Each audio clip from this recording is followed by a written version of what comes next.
ಬೆಂಗಳೂರಿಗೆ ಬಂದು ಬೆಂಗಳೂರಿಂದ ಅವ್ರ ಊರಿಗೆ ಆಂಧ್ರಕ್ಕೆ ಹೋಗ್ಬೇಕಾಯ್ತು, ಶೂಟಿಂಗ್ ಇತ್ತು ಅಂತ ಹೋಗ್ತಾ ಇರ್ಬೇಕಾದ್ರೆ ಸಂದರ್ಭದಲ್ಲಿ ಬೆಳಗಿನ ಜಾವ ನಿದ್ದೆ ಸ್ವಲ್ಪ ಇದಾಗಿ ಡ್ರೈವರ್ ಓಡಿಸ್ತಾ ಇರ್ಬೇಕಾದ್ರೆ ಹೈವೇ ರೋಡಲ್ಲಿ ಸ್ವಲ್ಪ ಇದಾದ ಡಿವೈಡರ್ಗೆ ಬಂದು ಅಲ್ಲಿಗೆ ಹೋಗ್ಬೇಕಾದಾಗ ಆ ಕಡೆ ಈ ಕಡೆ ಏನೋ ಸರಿಯಾಗಿ ಗೊತ್ತಾಗಲಿಲ್ಲ. ಆಮೇಲೆ ಬಿದ್ದ ತಕ್ಷಣವೇ ಆಂಬುಲೆನ್ಸ್ಗೆ ಏನೋ ಕಾಲ್ ಮಾಡೋರು ಇವರು. ಆಂಬುಲೆನ್ಸ್ಗೆ ಕಾಲ್ ಮಾಡಿ ಆಂಬುಲೆನ್ಸ್ ಬಂದಿಲ್ಲ. ಇವ್ರು ಆಕ್ಸಿಡೆಂಟ್ಗೂ ಹಾಸ್ಪಿಟ್ಲಿಗೂ ಒಂದು 2-3 ಕಿಲೋಮೀಟರ್ ಅಷ್ಟೇ ಅಂತರ ಇತ್ತು. ತಕ್ಷಣ ಆಂಬುಲೆನ್ಸ್ ಬಂದಿದ್ರೆ ಅದು ಬಾಡಿ ಬದುಕತೆ ಇತ್ತು ಅನ್ನೋ ಒಂದು ಸಂದರ್ಭದಲ್ಲಿ ಆಯ್ತಾ ಇತ್ತು.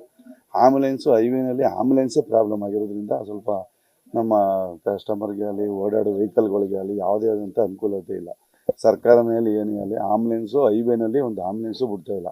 ನಾವೇನೇ ಕಾಲ್ ಮಾಡಬೇಕು ಅಂದರೆ ಈಗ ಹೈವೇನಲ್ಲಿ ಬೆಂಗಳೂರಿಂದ ಮೈಸೂರು ಹೈವೇ ಮಾಡಿದ್ದಾರೆ, ಅದರಲ್ಲೂ ಮಾಡಿದರೆ ಎಲ್ಲಿಂದೋ ಎಲ್ಲಿಗೋ 1 ಕಿಲೋಮೀಟ್ರಿಗೆ ಏನೂ ಅವಶ್ಯಕತೆ ಇಲ್ಲ, ಯಾರಿಗಾರ ಕಾಲ್ ಮಾಡುವಾದರೂ ಏನಿಲ್ಲ. ಹಂಗಾಗಿ ಇದು ಆಂಬುಲೆನ್ಸ್ ಏನೋ ನಮಗೆ ತಕ್ಷಣ ಸಿಕ್ಕಿದ್ರೆ ನಮ್ಮ ಹುಡುಗಿ ಬದುಕತೆ ಇತ್ತು. ಅಷ್ಟರಲ್ಲಿ ಯಾರೋ ಬರದೇ ಇದ್ದ ಕಾರಣದ ಸೀರಿಯಸ್ ಆಗಿ ಹಾಸ್ಪಿಟ್ಲಿಗೆ ತಗೋಷ್ಟರಲ್ಲಿ ತಲೆ ಇದು ಮಾಡಿ ಸ್ವಲ್ಪ ಜ್ಞಾನ ಕೆಟ್ಟಿದ್ದು.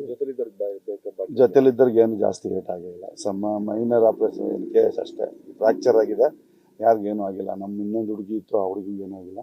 ಮತ್ತು ಇವ್ರ ಜೊತೆಲಿ ಇನ್ನೊಬ್ರು ಇದ್ದರು ಚಂದು ಅಂದ್ಬಿಟ್ಟು, ಅವ್ರಿಗೂ ಸ್ವಲ್ಪ ಫ್ರ್ಯಾಕ್ಚರ್ ಆಗಿದೆ. ಮತ್ತು ನಮ್ಮ ಹುಡುಗಿ ಒಂದಕ್ಕೆ ಸ್ವಲ್ಪ ಇದಾಗಿ ಜ್ಞಾನ ಇತ್ತು, ಅವ್ರು ಮಾತಾಡ್ತಿದ್ರಂತೆ ಹೋಗ್ಬೇಕಾದ್ರೆ, ನೀರೆಲ್ಲ ಕುಡಿಸಿದ್ದಾರೆ, ಎಲ್ಲ ಇದು ಮಾಡಿದ್ದಾರೆ. ಆಂಬುಲೆನ್ಸಿಗೆ ಕಾಲ್ ಮಾಡಿದಾಗ ಆಂಬುಲೆನ್ಸು ಬಂದೇ ಇಲ್ಲ. ಸುಮಾರು ಹೊತ್ತು ವೆಯ್ಟ್ ಮಾಡೋರು. ಆಕ್ಸಿಡೆಂಟ್ಗೂ ಸಿಟಿಗೂ ಒಂದು ಹತ್ರನೇ, ಅವ್ರು ಹೇಳಿದ್ದು ಒಂದು 3 ಕಿಲೋಮೀಟ್ರ್ ಇತ್ತು ಮಾವ ಅಂತ ಹೇಳ್ತಾ ಇತ್ತು ಅಷ್ಟೇ. ಅಷ್ಟರಲ್ಲಿ ಆಯಿತು. ಆಂಬುಲೆನ್ಸ್ ತಕ್ಷಣ ಆಂಬುಲೆನ್ಸ್ ಬಂದ್ಬಿಟ್ಟಿದ್ದೀರಾ, ಯಾವುದೇ ಇರೋಂಥ ತೊಂದರೆ ಆಗ್ತಿರ್ಲಿಲ್ಲ. ಏನೋ ಒಂದು ಜೀವ ಬದುಕತ್ತಿತ್ತು. ನನ್ನ ನಾದಿನಿ ಅವರು, ಅವ್ರ ಅಕ್ಕನ್ನ ನನಗೆ ಕೊಟ್ಟಿದ್ದಾರೆ. ಅವ್ರಿಗೂ ನನ್ನ ಹೆಸರು ಲೋಕೇಶ್ ಅಂತ. ನ್ಯೂಸ್ ಫಸ್ಟ್ ನಿರ್ಭೀತಿಯಿಂದ ನಿಮ್ಮ ಪರವಾಗಿ.